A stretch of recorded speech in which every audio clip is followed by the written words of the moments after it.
Ketika Alec Egret masih kecil dan menghabiskan waktunya melakukan hal tidak berguna seperti memancing di sekitar ibu kota, seorang penyihir mencolok bernama Eldas mendatanginya dan menanyainya apakah ia tertarik dengan sihir. Awalnya Alec mengira Eldas adalah agen Didi, tapi ternyata ia benar-benar hanya ingin mengajarinya sihir. Eldas segera mulai mengajarinya cara melemparkan mantra dengan memikirkan teman-teman yang akan ia miliki di masa depan dan bagaimana ia perlu menyelamatkan nyawa mereka dari serangan monster.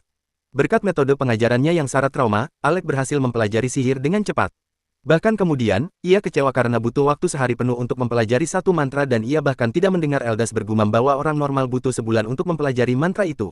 Alec dengan antusias meminta Eldas untuk mengajarinya mantra lain, tapi Eldas mengatakan pada bocah yang terlalu bersemangat itu bahwa satu mantra sudah cukup untuk sehari. Alec tidak puas dengan itu, tapi Eldas tetap pada pendiriannya dan mereka memutuskan untuk membuang sisa waktu mereka dengan memancing. Alec terus merajuk sepanjang waktu, tapi kemudian Eldas membangkitkan egonya dengan mengatakan bahwa Alec memiliki bakat besar untuk sihir. Eldas mengatakan pada Alec bahwa bahkan tanpa pelajarannya, Alec akan menjadi penyihir hebat di masa depan dan memintanya untuk menyerahkannya pada takdir. Alec terkejut mendengar ini dan bertanya pada Eldas mengapa ia mengajarinya sihir sejak awal. Sebelum Eldas bisa memberikan jawaban, seekor ikan menyambar umpannya dan Eldas panik karena ia belum pernah menangkap ikan sebelumnya.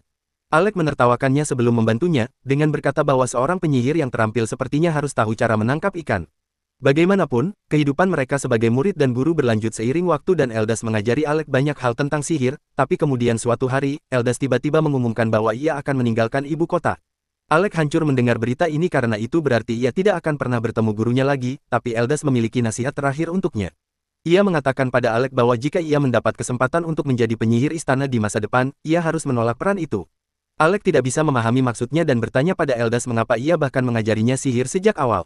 Eldas menghilangkan ekspresi muramnya sejenak saat ia berbicara tentang almarhum ibu Alec yang telah membantunya ketika masih hidup dan ia hanya mencoba membalas budi pada putranya dengan mengajarinya sihir. Itulah terakhir kalinya Alec melihat gurunya dan ia bekerja keras untuk memasuki Akademi Sihir Kerajaan agar bisa bertemu dengannya lagi. Di sana, Alec menemukan bahwa Eldas pernah menjadi murid di akademi yang sama dan ia lulus sebagai yang terbaik di kelasnya, menjadi penyihir istana segera setelah itu. Namun, ia dipecat dari posisi itu dalam beberapa tahun dan Alec menyadari mengapa Eldas menyuruhnya untuk tidak menjadi penyihir istana. Alih-alih mengikuti nasihatnya, Alec memutuskan untuk menjadi penyihir istana agar dia dapat mengubah pengadilan kerajaan yang tidak adil itu sendiri. Singkat cerita, dia berhasil mencapai tujuannya dan menjadi penyihir istana, tetapi ternyata dia seharusnya mendengarkan nasihat gurunya. Alec menyadari ini hanya ketika Pangeran Mahkota Regulus memecatnya dari kelompok petualangnya di tengah-tengah Dungeon. Dia bertanya kepada pangeran alasan untuk itu dan si pirang brengsek itu mengatakan kepadanya bahwa dia dipecat karena dia tidak berguna.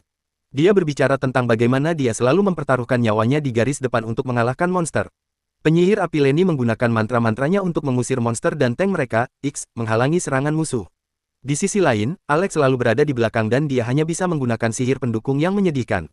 Regulus mengatakan bahwa mereka tidak membutuhkan orang pecundang seperti dia dalam kelompok mereka dan kemudian lebih menghina Alec, dengan mengatakan bahwa dia bahkan tidak pantas disebut penyihir istana. Alec mencoba menjelaskan alasan mengapa dia hanya menggunakan sihir pendukung, tetapi Regulus tidak ingin mendengar jawabannya. Lenny juga setuju dengannya, memanggil Alec pengecut yang tidak memiliki nyali untuk masuk lebih dalam ke Dungeon dan dia selalu menahan mereka. X juga mengangguk setuju diam-diam dan kemudian Lenny mengatakan bahwa mereka sudah menahannya selama ini karena Raja memerintahkannya untuk bergabung dengan kelompok mereka. Namun, sekarang pangeran telah memutuskan untuk menendangnya keluar, dia tidak melihat alasan untuk bersikap sopan kepadanya. Regulus mengatakan bahwa Alec pasti mendapatkan nilai teratas di akademi dengan memberikan tangan kepada profesor untuk kredit ekstra. Dia kemudian bertanya kepadanya mengapa dia memiliki belati padanya ketika rakyat jelata dilarang membawa senjata. Alec menjelaskan bahwa mereka akan membutuhkan belati untuk lantai Dungeon berikutnya, tetapi Regulus menjadi marah padanya. Dia mengambil belati itu dan meraih kera Alec, mengatakan kepadanya bahwa tidak ada satupun di partainya yang tidak menaatinya. Pangeran kemudian merebut jubah penyihir istananya, mengatakan bahwa dia tidak pantas memakainya. Alec menjadi hancur karena ini dan dia tidak punya pilihan selain meninggalkan Dungeon. Namun, meskipun dipecat dan dihina, dia masih ingin membantu Regulus dan kelompoknya. Dia menyusun beberapa catatan yang dapat membantu Regulus mengatasi lantai Dungeon yang lebih rendah, terutama karena dia kurang memiliki kekuatan sihir. Keesokan harinya, Alec pergi ke istana untuk menemui raja tentang hal yang sama, tetapi para penjaga menghentikannya, mengatakan kepadanya bahwa dia telah dicopot dari posisi penyihir istana. Dia sekarang hanya rakyat biasa dan rakyat biasa tidak diizinkan memasuki istana tanpa izin. Alec terkejut mendengarnya dan saat itulah, Lenny datang untuk memperparah lukanya. Dia menyuruhnya untuk pergi dan kemudian berjalan kembali ke dalam istana, tetapi Alec memintanya untuk mendengarkannya sekali saja. Dia memintanya untuk membawa catatan yang dia kumpulkan kepada raja karena dialah yang menunjuknya sebagai penyihir istana dan menyuruhnya bergabung dengan kelompok pangeran. Lenny mengambil catatan darinya hanya untuk merobeknya dan menginjak-injaknya. Dia kemudian memerintahkan para penjaga untuk mengusir si rakyat biasa itu dan Alec menjadi putus asa dan menganggur di tengah kota. Dia akhirnya menyadari bahwa dia seharusnya mendengarkan orang tua dan tidak menjadi penyihir istana. Tiba-tiba, dia mendengar suara familiar memanggil namanya. Alec berbalik dan melihat seorang rambut merah menatapnya, dan kemudian dia tiba-tiba berlari untuk memeluknya. Dia butuh waktu sejenak untuk memproses apa yang terjadi, tetapi akhirnya mengenali gadis itu sebagai Yorha, teman lamanya dari masa akademinya.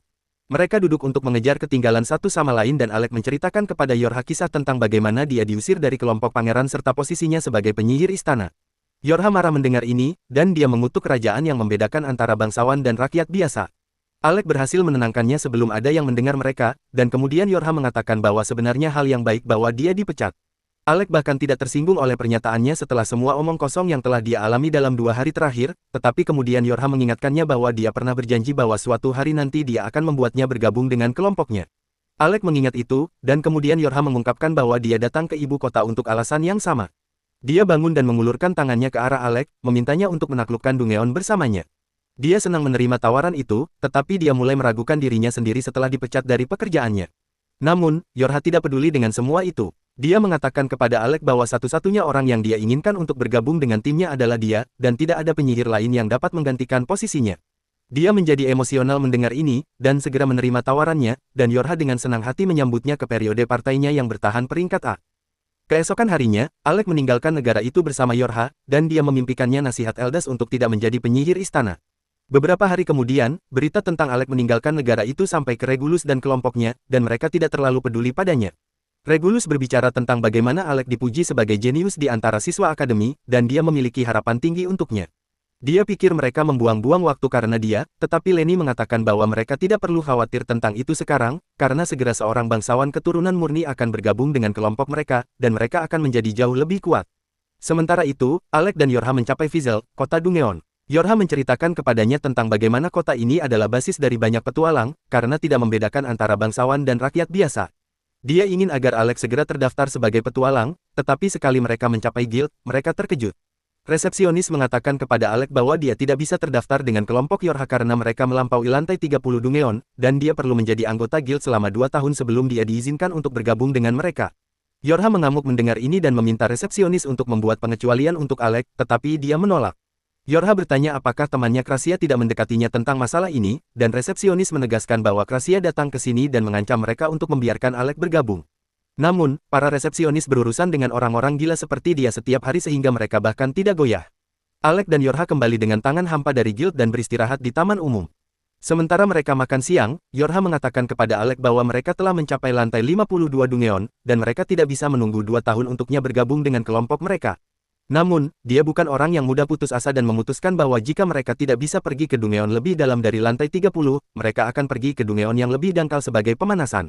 Alex setuju dengan ide itu, dan mereka segera pergi ke Dungeon tingkat rendah dengan monster serangga.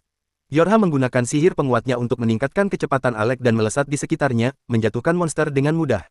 Namun, keadaan menjadi serius ketika Yorha memperhatikan bahwa jumlah serangga tidak berkurang, dan mereka tampaknya menjadi lebih kuat. Alex setuju dengannya, menunjuk bahwa pasti ada sesuatu yang salah di sarang yang memaksa monster bertingkah seperti ini, tetapi itu masih di bawah kendali mereka. Sementara mereka terus bertarung melawan monster, Yorha mengaktifkan perisainya dan mulai mengejar untuk menemukan sarang mereka.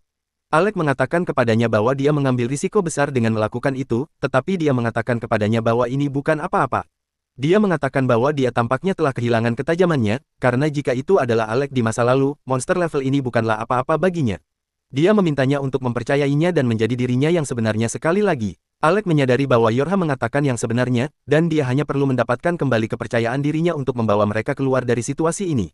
Dia ingat pelajaran Eldas tentang bagaimana dia perlu menyelamatkan teman-temannya dari bahaya, dan menggunakan itu sebagai motivasi, dia memutuskan untuk mulai menyerang. Alec dengan cepat menjatuhkan beberapa monster dengan bola api dan kemudian mengalahkan sisanya dengan belatinya. Namun, segerombolan besar monster mengelilingi mereka setelah itu, tetapi Yorha tidak lagi khawatir tentang mereka.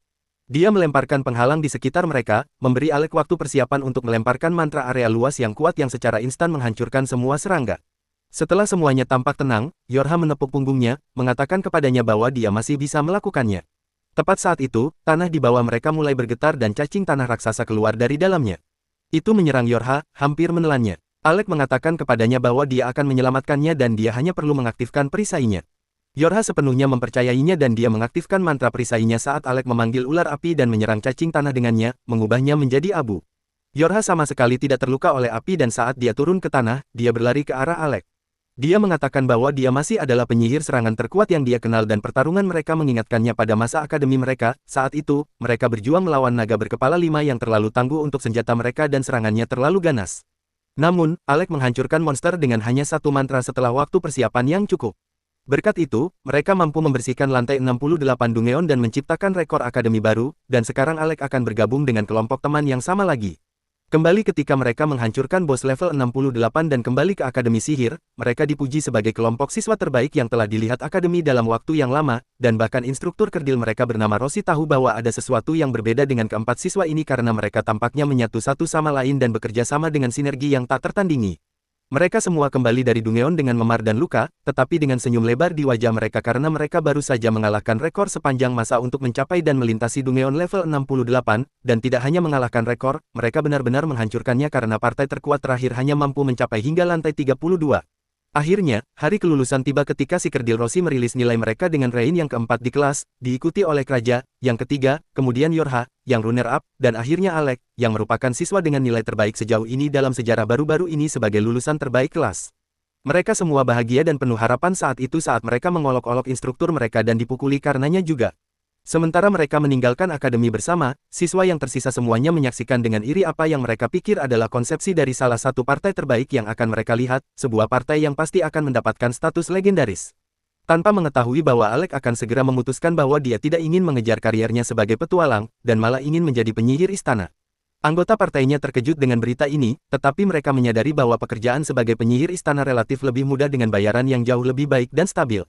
Meskipun mereka kecewa dengan ini, mereka tidak pernah menyalahkan Alek untuk itu dan berharap yang terbaik untuknya di masa depan. Sementara Yorha berjanji bahwa suatu hari nanti mereka akan kembali bersama dalam sebuah tim, di masa sekarang, janji itu tampaknya terpenuhi saat Yorha dan Alek merayakannya di bar, di mana setelah hanya mengambil satu gelas minuman keras, Yorha benar-benar mabuk. Dia mulai marah tentang fakta bahwa mereka belum diizinkan pergi ke Dungeon yang lebih dalam, tetapi segera berakhir tidur di sana di bangku. Alek tersenyum padanya, mengingat bagaimana dia pada dasarnya sama bahkan selama tahun-tahun akademi mereka, seperti seorang sim sejati. Dia meletakkan jaketnya padanya agar dia bisa tidur sedikit lebih hangat, tetapi salah satu orang di dalam bar tampaknya tidak menyukai Sim karena dia sedang dalam mode Sigma. Dia mendatangi Alek mengolok-oloknya karena menjadi beta male, tetapi Alek benar-benar mengabaikannya. Karena pria itu adalah penggemar Andrew Tattertot. Dia jelas memiliki masalah amarah, jadi dia mengangkat botolnya untuk menghancurkannya di kepala Alek, tetapi Alek menggunakan perisai mana dengan mudah untuk memblokir serangan, sebelum berbalik untuk menghadapinya. Pria itu tersenyum padanya, senang dengan fakta bahwa dia akhirnya mendapat perhatian. Dia sudah tahu bahwa Alek adalah seorang penyihir istana dan mengklaim bahwa dia tidak akan menyangka seseorang yang elit seperti dia akan berkeliaran mencoba menjadi petualang. Perubahan suasana hatinya yang tiba-tiba ini mengejutkan, tetapi yang lebih mengejutkannya adalah fakta bahwa pria besar itu mengeluarkan kartu dari sakunya, yang ternyata adalah pas petualang dan meletakkannya di atas meja di depannya. Alek bingung dan bertanya apa yang dia lakukan, tetapi pria itu hanya menjawab bahwa itu adalah tanda permintaan maaf untuk mengujinya dengan botol, tetapi dia juga memberikan syarat lain bahwa Alek harus menunjukkan sihirnya jika dia ingin mengambil pas itu. Alek masih bingung, ketika tiba-tiba Yorha, si idiot bangun dengan limbung dan memanggil pria itu Guildmaster, bertanya apa yang dia lakukan di sini. Alek kehilangan kata-kata, bertanya-tanya mengapa Guildmaster hanya memberinya pas. Tapi pria itu tampaknya santai seperti itu dan menyerahkannya sebelum membawa mereka ke tempat pelatihan. Dia mengklaim bahwa ini adalah area pelatihan bawah tanah di mana dia menguji partai yang ingin naik level, dan disinilah Alek akan menunjukkan kekuatannya. Yorha mengklaim bahwa ini mungkin bukan waktu terbaik karena Alek telah minum untuk sementara waktu, tetapi Alek mengklaim bahwa dia masih memiliki cukup mana yang tersisa untuk bertarung. Guildmaster secara formal memperkenalkan dirinya kepada Alek sebagai Levi dan itu segera mengingatkan Alek, karena dia menyadari bahwa Guildmaster adalah penyihir yang sangat kuat yang dulu memimpin partai peringkat S beberapa waktu lalu. Guildmaster tertawa, mengklaim bahwa itu adalah kenangan kabur sekarang, dan mengklarifikasi persyaratannya, yang sangat sederhana. Alek harus membuat Levi terkesan dengan keterampilan sihirnya, dan itu saja. Dengan itu, mereka berdua bersiap untuk sesi sparring dan Alek mengambil langkah pertama saat dia menggunakan sihir petir ofensifnya, yang dengan ahli dihindari oleh Levi, yang pada gilirannya menggunakan sihir air dan melemparkan balon air. Kurasa Alek menghindari mereka dan menyadari bahwa Guildmaster memiliki keunggulan dalam hal jangkauan, jadi dia harus mencoba strategi lain. Dia memutuskan untuk mengubah pertarungan menjadi pertarungan jarak dekat, tetapi untuk kejutanannya, alih-alih mundur, Levi menghantam tanah dengan tinjunya dan menggunakan sihir penguat pada dirinya sendiri. Meningkatkan kecepatannya banyak, dia kemudian berlari ke arah Alex, menyingkir darinya pada saat-saat terakhir, dan mulai berputar di sekelilingnya dengan kecepatan luar biasa, sebelum mencoba mendaratkan pukulan yang solid, yang nyaris dihalangi Alex dengan perisai mananya. Perisai, bagaimanapun, akhirnya hancur karena kekuatan pukulan itu, dan dia terlempar ke dinding. Levi terkesan dengan ketahanannya, meskipun mengklaim bahwa tidak banyak orang yang bisa selamat dari pukulan itu, tetapi Alex berjalan keluar dari awan debu. Mengklaim bahwa Levi memang petualang peringkat es sejati, melihat sifatnya yang tidak terganggu membingungkan Levi sedikit yang mengharapkannya takut dan khawatir, tetapi Alex mengklaim bahwa dia terus-menerus lupa bahwa dia bukan lagi penyihir istana, yang terikat oleh banyak aturan dan hanya dapat menggunakan sihir defensif, karena dia sekarang tidak terikat oleh apapun. Dia benar-benar bisa melepaskan dan menggunakan seluruh arsenal serangan sihirnya. Levi tertawa pada ini dan menyuruhnya untuk menyerangnya dengan kekuatan penuh, dan Alex mengeluarkan kayu kaku-nya sekali lagi, tetapi kali ini dia mengubahnya menjadi pisau magis. Levi bersiap untuk serangannya dan sekali lagi melemparkan balon air padanya, tetapi kali ini Alex berhasil menghindari yang pertama. Sebelum menebas yang berikutnya, dia berpura-pura menyerang, yang memaksa Levi untuk melakukan hal yang sama, tetapi ini semua adalah rencana karena ketika Levi menggunakan sihir penguat diri dan berlari ke arah Alex, dia memasang perangkap dan meledakkannya dengan petir sebelum menebusnya ke sisi lain. Levi berdiri diam selama beberapa saat, mengklaim bahwa Alex benar-benar sesuatu yang lain karena dia sudah mengalahkan sihirnya, tetapi untuk kejutan Alex, Levi belum selesai dan mengaktifkan kartu trufnya. Dia mengeluarkan sarung tangan magis yang ditutupi dengan sisik naga, yang memberinya peningkatan besar dalam kekuatan dan dengan semua kekuatan itu, dia bergegas langsung ke Alex, yang nyaris menghindari pukulan. Pukulan itu menciptakan kawah di tanah, tetapi Alex tidak siap untuk mundur karena dia kemudian menggunakan mantra petirnya pada Levi, tetapi Levi hanya menggelengkannya, benar-benar mengabaikan pukulan itu. Levi menerobos serangan dan mencoba meninju Alex yang memblokir pukulan dengan perisainya, tetapi terdorong kembali. Dia bertanya-tanya apa yang bisa dia lakukan selanjutnya untuk berurusan dengan monster ini, tetapi Levi memiliki lebih banyak trik di sakunya saat dia menggunakan kemampuan khusus dari sarung tangannya, yang menyembuhkannya dari cedera apapun. Levi menyadari bahwa semakin dia memperpanjang pertarungan, semakin buruk peluangnya untuk menang. Jadi dia memutuskan untuk mendorong serangan dan mulai menebas dan meretas Levi, yang berhasil memblokir setiap serangan, mengejek Alex untuk melakukan yang lebih baik dari itu. Alex memutuskan untuk berbicara kasar juga, yang membuat Guildmaster kesal yang mencoba mendaratkan pukulan kuat, tetapi Alex menghindarinya dan menemukan celah untuk menyerang. Ini membuat Guildmaster semakin jengkel sehingga dia melanjutkan serangan, memukul dinding sebagai gantinya saat Alex dengan lincah menghindar di bawahnya. Levi tidak memberinya ruang untuk bernapas meskipun dan mencoba mendaratkan serangan lain, tetapi Alex berhasil memblokir, sebelum mencoba mendaratkan pukulan kemenangan. Untuk kejutan dia, Guildmaster jauh lebih tangguh dari yang terlihat dan menyerap kerusakan.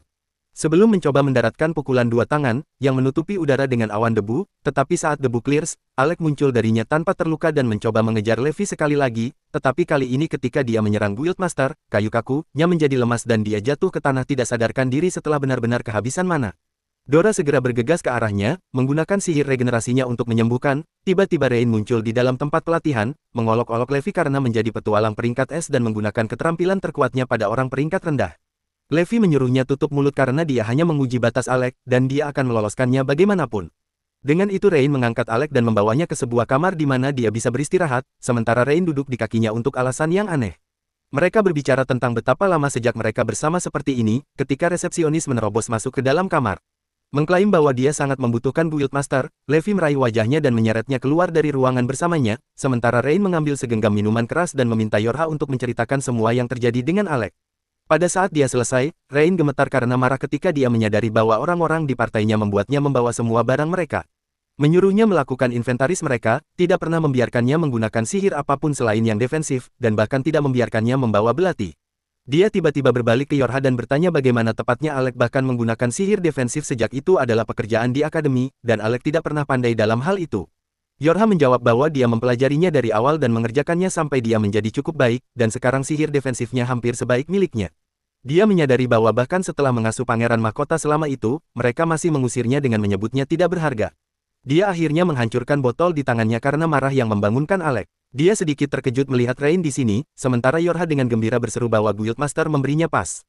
Ini membuat Alex sangat senang karena sekarang mereka semua bisa pindah ke Dungeon level yang lebih tinggi sebagai sebuah partai, tetapi Rain mengatakan kepada mereka bahwa itu bisa menunggu karena sebelum itu mereka perlu melakukan hal lain. Alex tidak tahu apa yang dia bicarakan, tetapi Rain menjelaskan bahwa pertama-tama mereka perlu membalas dendam. Untuk itu, mereka akan memasuki kota kerajaan dan menyusup ke istana dan kemudian memukuli pangeran dan partainya. Alex mengatakan kepadanya bahwa mereka tidak akan melakukan hal seperti itu, dan bahkan Yorha mengklaim bahwa bertarung dengan partai lain sangat dilarang. Alec meletakkan tangan di bahu Rain, mengatakan kepadanya bahwa bersenang-senang dalam petualangan mereka sudah cukup baginya karena dia tidak benar-benar peduli atau memikirkan apa yang terjadi padanya di pengadilan lagi. Rain tiba-tiba mengklaim bahwa dia sudah mendapatkannya. Yang harus mereka lakukan adalah menjadi partai terkuat di dunia. Itu 100% akan membuat pangeran marah, dan jika negara mereka dalam masalah, mereka pasti akan meminta bantuan kepada partai terkuat di dunia, dan akan terasa sangat luar biasa untuk mengatakan tidak pada wajah mereka. Alec menyadari bahwa ini adalah kompromi terbaik yang bisa dia dapatkan, jadi dia setuju untuk menjadi partai terkuat di dunia. Sementara itu, di ruangan lain, seorang petualang peringkat es bernama Krista terluka parah. Saat dia bernapas berat sementara resepsionis membalut tubuhnya, Guildmaster tidak terlihat terhibur oleh ini karena jika partai peringkat es dalam kesulitan, itu berarti bahwa seluruh guild dalam kesulitan. Krista mengatakan kepada Levi bahwa partainya masih terdampar, dan mereka membutuhkan semua bantuan yang bisa mereka dapatkan. Guildmaster segera mengadakan pertemuan darurat di mana dia memanggil semua petualang peringkat A dan menjelaskan bahwa mereka akan pergi dalam misi penyelamatan di lantai 64. Kembali di kamar Alec, dia akhirnya bertemu Krasia setelah lama yang dua kepribadiannya tampaknya telah berkembang dengan sangat baik. Dia bertanya mengapa dia tidak berada di pertemuan, tetapi Alec menjawab bahwa dia bukan petualang peringkat A jadi dia tinggal. Dia segera melemparkan sihir penyembuhannya, yang sepenuhnya menyembuhkan Alec dalam sekejap, yang membuatku bertanya-tanya mengapa mereka menggunakan perban pada Krista jika mereka bisa begitu saja menggunakan sihir penyembuhan. Bagaimanapun, Yorha dan Rain masuk ke kamar saat Rain mulai berteriak dengan kegembiraan bahwa mereka akan pergi dalam misi penyelamatan. Mereka memberitahu Alec tentang kejadiannya, mengklaim bahwa Dungeon itu sedikit berbeda karena di lantai itu, kamu tidak bisa menggunakan sihir jadi kamu sepenuhnya bergantung pada ramuan. Dan karena partai peringkat es benar-benar terhapus, mereka akhirnya mengirim Krista sendirian untuk mendapatkan bantuan. Alec bertanya kepada Krasia apakah dia baik-baik saja bekerja di Dungeon itu sejak spesialisasinya adalah sihir penyembuhan dan dia menjawab dengan panas bahwa dia menentangnya, tapi si idiot Rain membatalkannya dan menggunakan vetonya untuk memasuki Dungeon. Mereka mulai bertengkar satu sama lain. Ketika Yorha berbalik ke arah Alec, mengklaim bahwa itu harus terserah padanya apakah mereka pergi ke Dungeon atau tidak, karena dia akan memiliki pekerjaan utama dan tersulit berurusan dengan bos lantai utama. Alec setuju dengan misi itu dan segera mereka menuju ke Dungeon. Dan berdiri di depan pintu masuk, Rain mengklaim bahwa ini akan menjadi awal dari legenda partai mereka. Mereka dengan cepat mencapai pintu masuk Dungeon yang memiliki afinitas yang tidak membiarkan siapapun menggunakan sihir penyembuhan, memaksa mereka untuk mengandalkan ramuan dan menghindari serangan sebanyak mungkin. Level target di mana anggota Guild Krista terjebak adalah dekat bos level 64, tetapi sebelum mereka bisa mencapai itu mereka harus membersihkan semua level lainnya, termasuk mengalahkan bos mereka juga. Rain menyadari bahwa jika mereka pergi level demi level, mereka akan terlalu terlambat, tetapi Yorha mengeluarkan kristal ajaib, mengklaim bahwa Krista memberikannya kepada mereka. Dan dengan ini, mereka bisa melewati semua level lain dan langsung teleport ke level 64. Alec menyadari bahwa itu pasti adalah item magis yang sangat penting dan langka, tetapi Kristal lebih fokus pada menyelamatkan rekan timnya sebelum hal lain, jadi dia bahkan memberikan kristal ini kepada partai lain untuk langsung mencapai level target. Yorha mengatakan kepada mereka bahwa bos level 64 ternyata adalah mayat hidup, yang berarti bahwa Krasja pada dasarnya akan tidak berguna dan karena dirinya sendiri adalah penyihir pendukung, itu berarti bahwa sebagian besar pertempuran akan tergantung pada Alec sendirian. Rain mengatakan kepadanya untuk menghemat mananya sebanyak mungkin, dan biarkan dia berurusan dengan musuh kecil karena dia tidak ingin Alec kehabisan mana di depan bos mayat hidup. Krasja setuju, memperingatkan mereka bahwa dari sini, mereka akan benar-benar bertarung melawan kematian itu sendiri, dan harus menganggapnya serius karena bahkan partai peringkat es terhapus di sini. Alih-alih berkecil hati, Rain merasa lebih hidup dari sebelumnya dan memompa semangat mereka, mengklaim bahwa kisah partai legendaris mereka dimulai sekarang. Dengan itu Yorha melemparkan kristal ajaib di udara, dan mereka segera teleport ke dalam Dungeon di level 64. Mereka menemukan diri mereka di gua yang gelap dan segera segerombolan kerangka mayat hidup bangkit dari kematian membawa perisai dan pedang. Rain tidak takut sedikit pun, dan mengeluarkan tombaknya sebelum menerjang untuk serangan. Dia mulai menyerang kerangka di depannya, dengan mudah mengalahkan beberapa sekaligus, sambil mengklaim bahwa sampai sekarang level 64 tampaknya sangat mudah. Yang lain masih diam-diam mengawasi meskipun saat segerombolan kerangka muncul entah dari mana dan mulai berjalan ke arah mereka. Rain tanpa takut melompat ke arah mereka, menebas dan meretas siapapun yang mendekatinya, tetapi Yorha mulai khawatir sejak Rain keluar dari jangkauan dari sihir dukungannya. Dia berlari di belakangnya, memanggilnya kembali. Sementara Alec dan Javala mengikuti, Ezra mengklaim bahwa Rain harus baik-baik saja karena dia memiliki artefak kuno yang sangat kuat. Tombak hitam menusuk yang sangat sulit untuk rusak dan tetap tajam sepanjang waktu. Senjata sempurna untuk seorang idiot tanpa otak, Alec memanggil Rain, bertanya apakah dia perlu bantuan, tetapi dia mengatakan kepada mereka bahwa ini adalah permainan anak-anak baginya dan terus menghancurkan semua musuh yang mendekatinya. Alec tersenyum dan mulai berjalan bersama, ketika tiba-tiba dia merasakan kehadiran aneh di belakangnya dan secara naluriah menembakkan petir ke arahnya. Saat debu clears dia tidak melihat siapapun di sana dan bahkan bingung dengan apa yang dia lakukan, dia mengatakan kepadanya bahwa dia pikir ada seseorang di belakangnya, tetapi mungkin itu adalah alarm palsu. Ketika tiba-tiba dia memutuskan untuk memeriksa sesuatu dan mengeluarkan pedangnya sebelum mengejar maju dan menebas udara. Segera serangannya diblokir oleh entitas tak terlihat yang kemudian mengungkapkan dirinya sebagai Grim Reaper. Rain tersenyum padanya, mengklaim bahwa Alec tampaknya tidak sepintar yang dia pikir, mengatakan kepada Alec bahwa dia sudah tahu bahwa musuh tak terlihat ada di dekatnya. Tapi dia tidak pandai berurusan dengan mereka. Grim Reaper mendorong Alec kembali dan mencoba menyerang, tapi dia membelokkan pukulan sebelum melompat kembali ke arah Rain. Alec menyadari bahwa Rain percaya pada kemampuannya dan membiarkannya bertarung dengan Grim Reaper sendirian, sementara Alec dan yang lainnya melanjutkan ke depan. Alec bertanya kepada Krasja apakah dia baik-baik saja meninggalkan Rain sendirian, tetapi dia mengatakan kepadanya bahwa dia akan baik-baik saja karena dia memiliki artefak kuno yang kuat. Alec bertanya apa yang dia maksud dengan artefak kuno, dan Krasja menjelaskan bahwa itu adalah senjata legendaris yang dibuat oleh para dewa, dan Rain memiliki salah satunya. Alec menyadari bahwa Rain percaya pada kemampuannya dan mempercayainya sebagai teman dan rekan untuk membelanya dari belakang. Dia menyadari bahwa dia belum merasakan hubungan seperti ini selama bertahun-tahun, yang mengisi dirinya dengan energi saat dia melompat ke udara dengan pedang sihirnya dan menebas Grim Reaper, membunuhnya seketika. Dia berbalik ke arah Yorha, bertanya apakah dia juga mengetahuinya, dan dia segera meminta maaf karena tidak memberitahunya. Sementara Krasja menyuruhnya untuk menyalahkan Rain karena dialah yang menyarankannya sejak awal, Alec tersenyum pada Rain dan berjanji untuk membalas budinya suatu hari nanti, sementara Rain membalas bahwa mereka harus keluar dari Dungeon ini hidup-hidup terlebih dahulu. Keempat sahabat itu sekarang berhimpitan, siap untuk menghabisi semua musuh dan segera Alec dan Rain melompat ke arah kerangka mayat hidup, menebas dan meretas mereka ke kiri dan kanan, sementara Yorha memperkuat mereka dengan sihir. Rain merasa percaya diri saat dia menggunakan gerakan-gerakan mewah dan membunuh semua kerangka yang ada di depannya, sementara Krasja menggunakan ketepatan bidikannya dengan busur untuk menangani kerangka yang mencoba menyusup ke Rain. Yorha sendiri terpaksa mempertahankan diri dengan tongkat sihirnya, karena mereka memutuskan bahwa gelombang kerangka pada dasarnya tidak ada habisnya sehingga Alec memanggil mereka kembali ke arahnya, mengklaim bahwa dia akan menghabisi mereka semua sekaligus.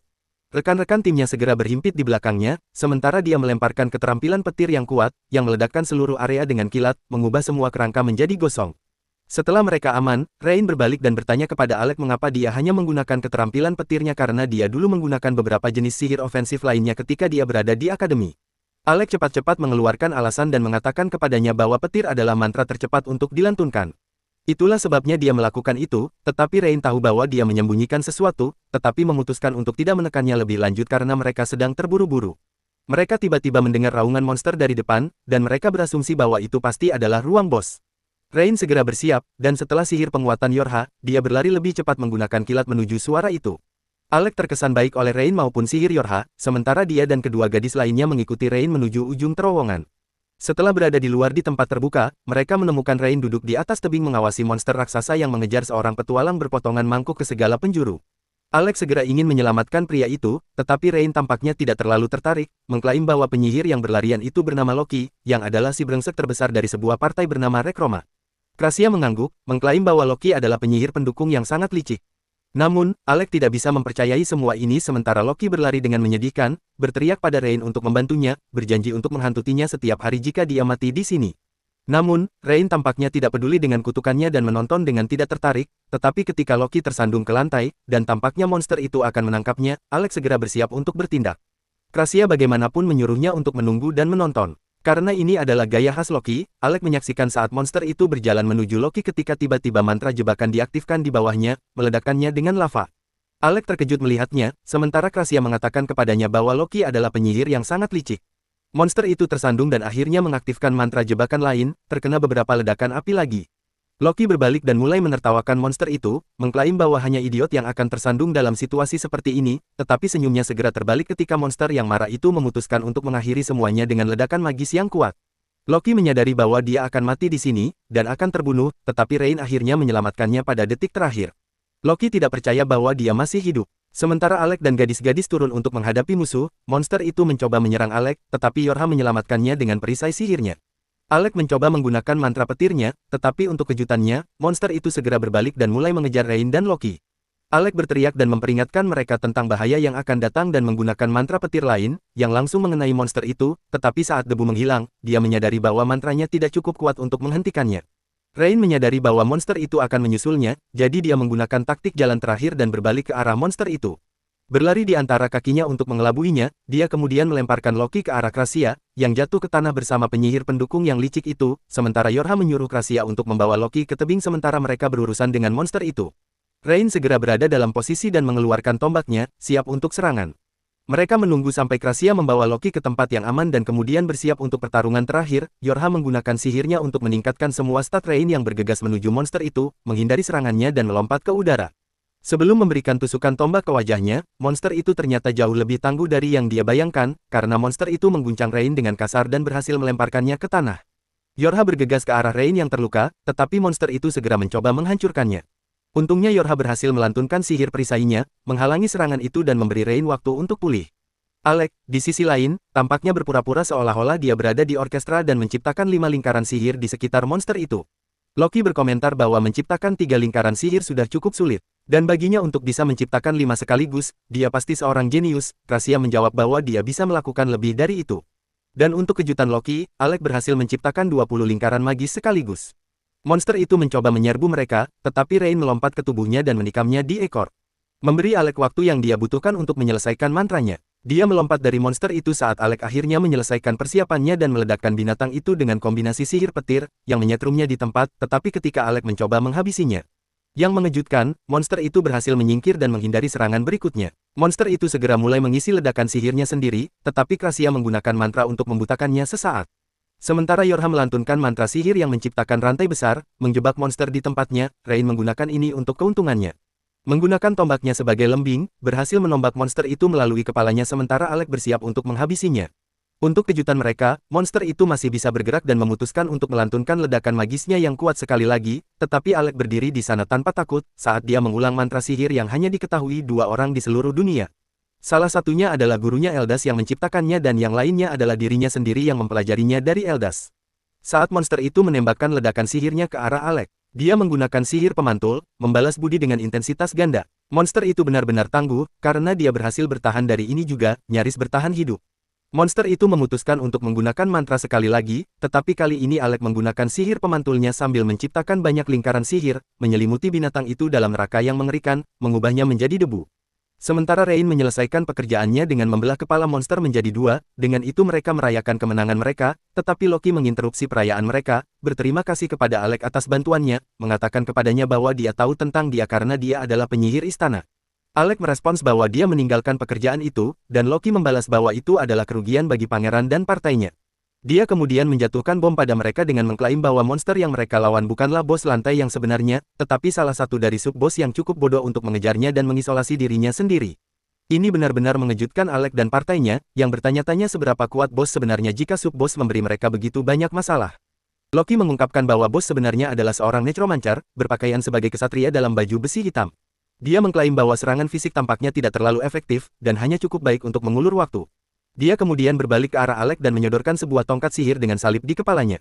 Alec tampaknya mengenalinya sementara Loki mengungkapkan bahwa itu adalah artefak kuno, dan tongkat itu segera berubah menjadi pedang di tangan Alec. Rain tidak yakin, bagaimanapun, bertanya mengapa Loki akan memberikan barang yang berharga seperti itu, tetapi Loki hanya tertawa, mengklaim bahwa dia bermaksud menggunakan Alec sebagai umpan di barisan depan.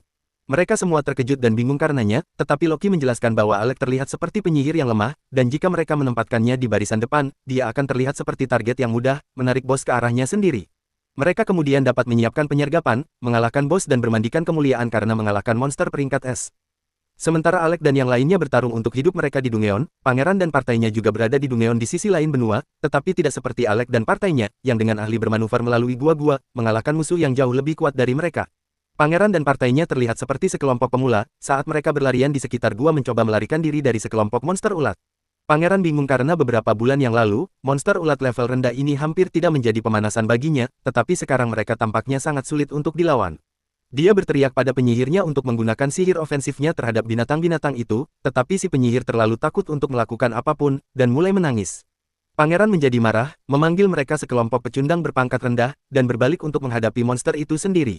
Dia bersumpah untuk menghabisi mereka dengan sekali tebas pedangnya, tetapi ketika dia menyerang monster itu, pukulannya memantul pada kulit yang keras, sepenuhnya mengguncang pangeran.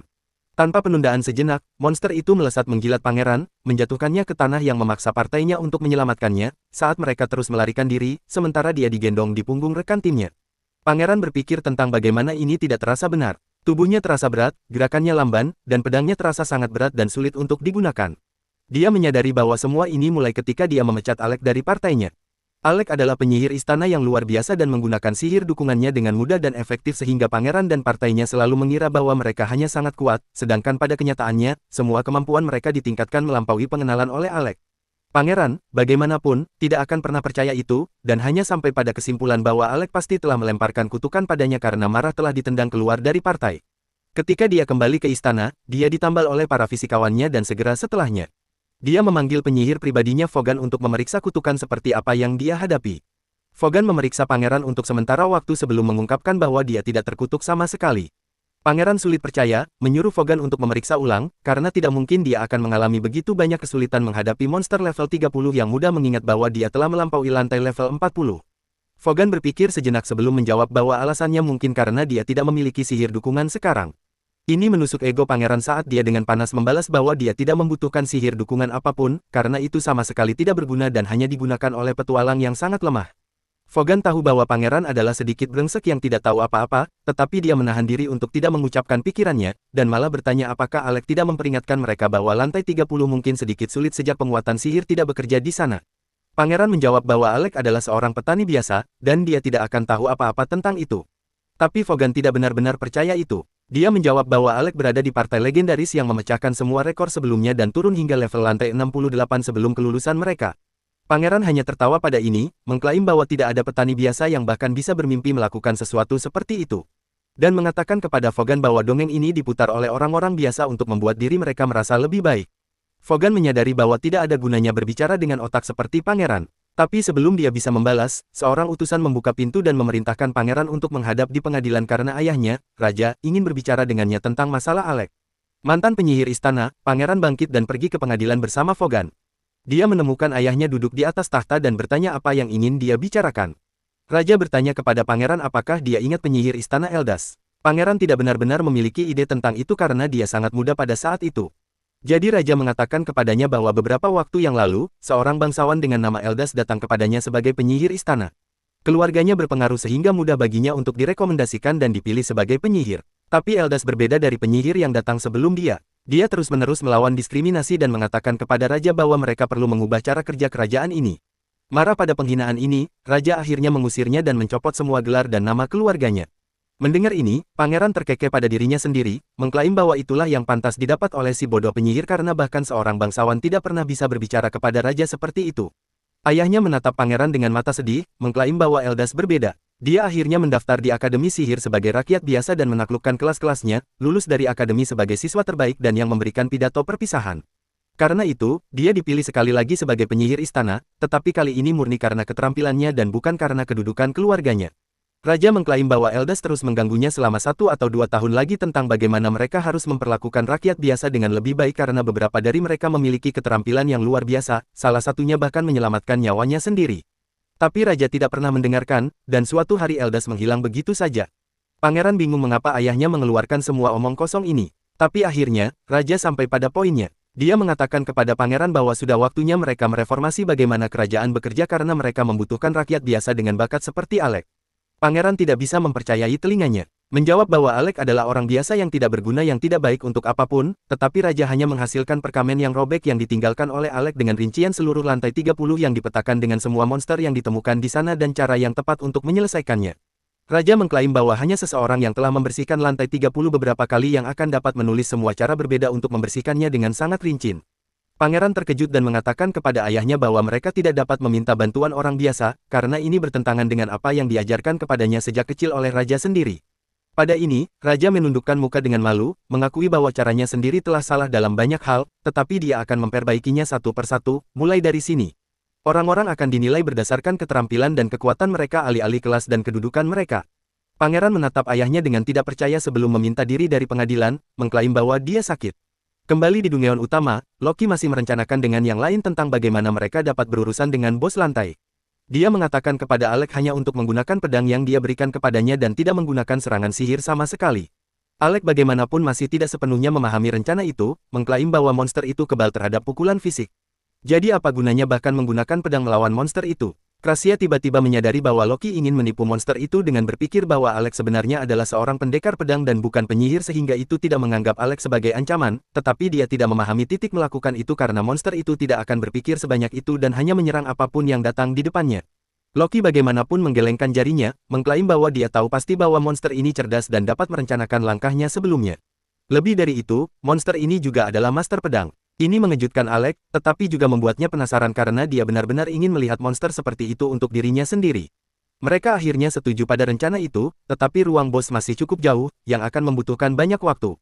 Tapi Loki memiliki solusi untuk itu juga karena dia mengklaim bahwa mereka bisa langsung teleport ke sana. Yorhangeri mengklaim bahwa sihir teleportasi adalah rahasia utama, hanya digunakan oleh pejabat tinggi negara dan tidak ada orang lain. Tapi Rain tahu bahwa seorang penyusup seperti Loki mungkin akan mencurinya dengan mudah.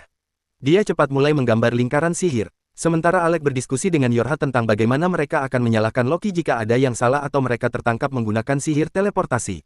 Alex masih tidak tahu apakah harus mempercayai Loki atau tidak. Yorha menjawab bahwa dia tidak dapat dipercaya, tetapi dia pasti dapat diandalkan. Karena 2 tahun yang lalu Loki memimpin serangan di Dungeon peringkat tinggi di mana dia membersihkannya tanpa satu korban pun, Alex terkejut dengan itu.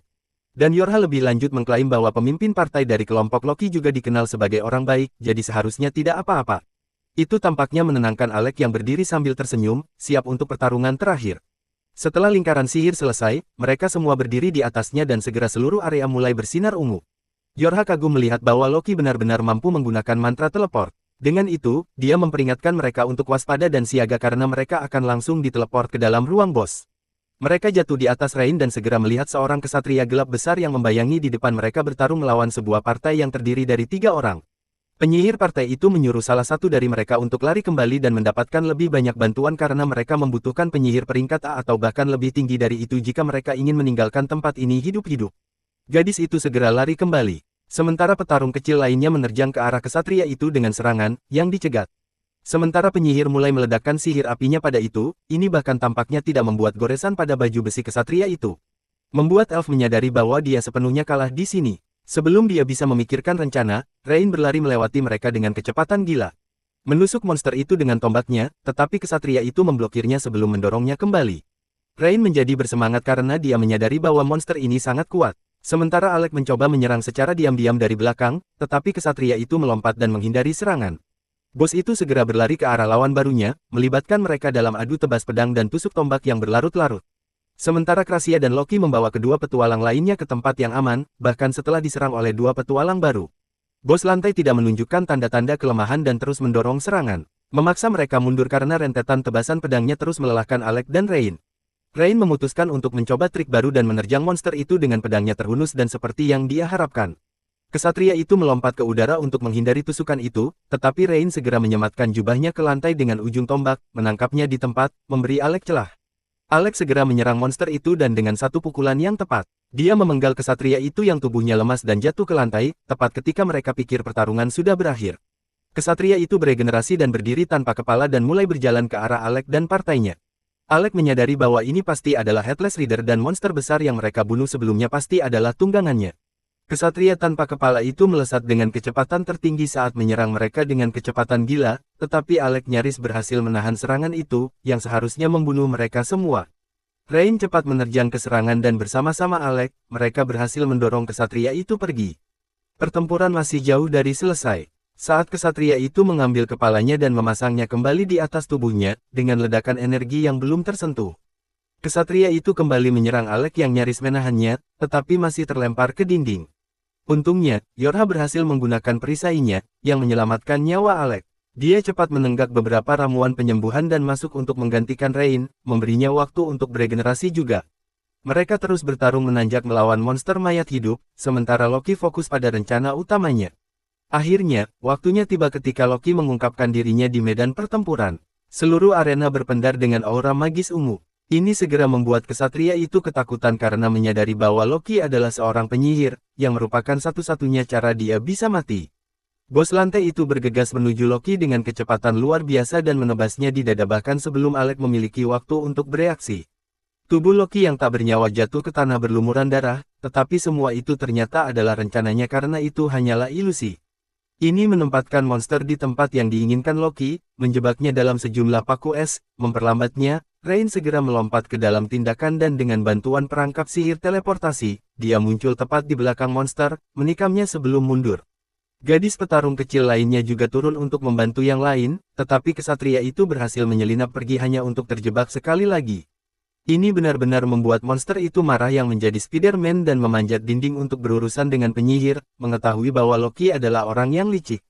Kesatria itu memutuskan untuk langsung menuju Krasia. Loki, bagaimanapun, tidak akan membiarkan itu terjadi dan segera melompat di antara menghalangi serangan dengan pedang sihirnya. Yorha segera menggunakan sihir penguatan dan menciptakan sejumlah rantai untuk menjebak kesatria di tempatnya. Meskipun Loki bukan seorang petarung, dia berhasil menahan kesatria itu cukup lama untuk mantra itu menjebak kesatria. Setelah itu Loki jatuh dari atas dalam kabut, benar-benar kelelahan saat dia melihat Alec, dan menyuruhnya untuk menghabisinya dengan sihirnya yang gila. Tapi disinilah video ini berakhir. Ingat untuk menyukai dan berlangganan salurannya. Terima kasih telah menonton dan sampai jumpa lain waktu.